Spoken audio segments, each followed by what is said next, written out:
Hello everyone. अब जैसे कि आपको पता है कि MBA CET का रीटेस्ट एग्जामिनेशन होने ही वाला है, which is going to happen on 30th of April this year, hopefully. Now, CET cell ने उसके रिलेटेड रीटेस्ट का ऑप्शन हमें दिया था और वो option was applicable from 6th of April to 14th of April. अब गाइज उसका डेट उन्होंने एक्सटेंड कर दिया है। तो अगर आप देखेंगे CET सेल ने एक नोटिस जारी किया है wherein they say the login for re-examination is made available from 6th of April to 16th of April to these candidates. ठीक है, अगर if you feel कि that you want to apply for a retest और आपको option नहीं आ रहा है तो आप मेल कर सकते हैं उनको ये दोनों ईमेल आईडीज पे। तो उन्होंने दो ईमेल आईडीज भेजी हैं और दो हेल्पलाइन नंबर्स भी अवेलेबल हैं, आप उनको कॉल करके उनसे कंफर्म भी कर सकते हैं। Because many of my students who were not getting an option for retest और जिनको रीटेस्ट जेन्युइनली देना था उन्होंने कई कॉल्स किए हेल्पलाइन नंबर पे और कुछ मेल्स भी सेंड किए एंड नाउ उनके पोर्टल पे रीटेस्ट का ऑप्शन अवेलेबल हो चुका है। सो 16 तक आपके पास टाइम है, आपके पास 2 और दिन है। So if you feel you want to give a retest, please send them a mail and call them on their helpline numbers. 16 तक डेट एक्सटेंड हो चुका है। दूसरी चीज गाइस, उन्होंने एक यूजर मैनुअल रिलीज किया है फॉर द री एग्जामिनेशन कि पोर्टल पे आपको क्या करना है, what are the steps to be followed, because a lot of students are getting confused कि should we print the application form, should we wait, what are we supposed to do? There's too much of chaos.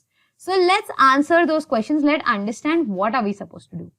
तो ये user manual में यहाँ पे क्या दिया है कि यहाँ पे पहली चीज है the candidates who have got 180 minutes, मतलब कुछ कैंडिडेट्स ऐसे थे जिनको 180 मिनट्स मिला था, 150 मिनट्स नहीं मिला था और जिनका नाम लिस्ट में आया है तो उनके होम पेज पे वो लोग देखेंगे कि उनको ये मैसेज डिस्प्ले हो रहा है। इफ यू चेक, ये वाला मैसेज उनको डिस्प्ले हो रहा है that dear candidates, your exam stands cancelled and you have to appear for the re-exam. ठीक है, तो जिनका नाम लिस्ट में है उनको री-एग्जामिनेशन देनी ही है और उनके होम पेज पे ये मैसेज जरूर डिस्प्ले हो रहा है। ठीक है, सो व्हाट आर दो स्टूडेंट्स सपोज टू डू? आपको सिर्फ गाइज एप्लीकेशन फॉर्म प्रिंट करना है और कुछ नहीं करना है। तो इस तरीके का आपका मैसेज दिख रहा होगा, आपको इस एप्लीकेशन फॉर्म को प्रिंट करना है। फॉर दो स्टूडेंट्स जिनको 180 मिनट्स मिला था और जिनका नाम लिस्ट में नहीं है, जिनको इसका ऑप्शन नहीं आ रहा है, ठीक है, those guys you are suppose to do nothing. आपको कुछ भी करने की जरूरत नहीं है, you can just sit back and relax. अगर आपको रीटेस्ट देना है तो आप CET सेल को मेल कर सकते हैं, हेल्पलाइन नंबर्स पे कॉल कर सकते हैं। बट अगर आपको रीटेस्ट नहीं देना है और आपका नाम लिस्ट में नहीं है, so consider yourself to be very lucky because your first test is definitely going to be considered. So don't worry about it. Next चीज देखिए क्या है, दूसरे students case 2, candidates who face technical issues or glitches in the exam for 150 minutes.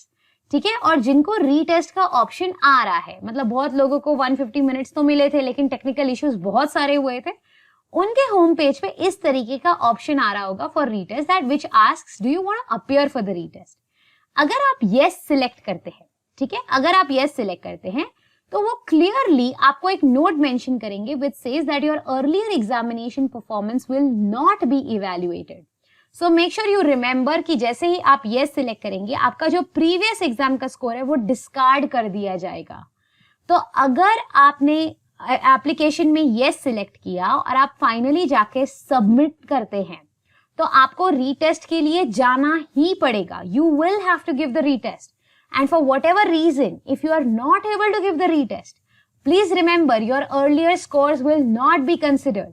तो बाद में अगर ये क्वेरी आई कि मैम मैं एग्जाम देने नहीं जा पाया या नहीं जा पाई for whatever reason, आपका earlier examination score consider नहीं किया जाएगा। So be careful. ठीक है, नेक्स्ट चीज ये है, उसके बाद once you submit, you just have to print your application form and you have to carry your application form along with you. For other category of students who do not express their willingness to give the retest. If you feel कि आपका performance was very good, you are satisfied with your attempt, you do not want to give a retest.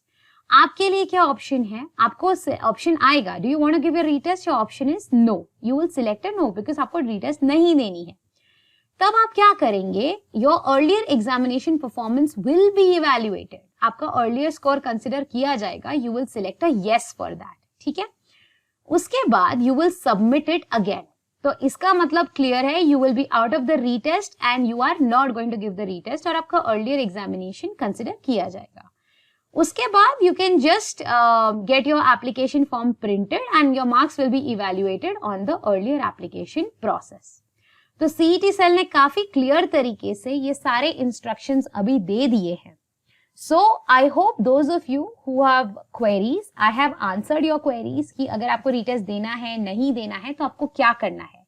अगर अभी भी आपके पास retest का option नहीं आ रहा है, 2 दिन का टाइम है, कॉल कीजिए, मेल कीजिए and make sure you get your option. If you are not getting a retest का option and if you don't want to give a retest, just sit back and relax. You don't have to do anything at all. Just wait for the results. And hopefully May के month में, May mid तक result CET के out हो ही जाने चाहिए। ठीक है? So this is it from my side, guys. If you have any queries, if you want to ask anything, mention them in the comment section below. I will try and answer all your queries. However, if you want to connect with me on my Instagram channel, if you have some personal queries you want to ask, feel free to message me there. I'm attaching my details of the Instagram channel below in the description box. ठीक है? So this is it from my side. कोई भी query रहेगा, please feel free to connect with me. Alright, so thank you so much. Bye bye. Take care.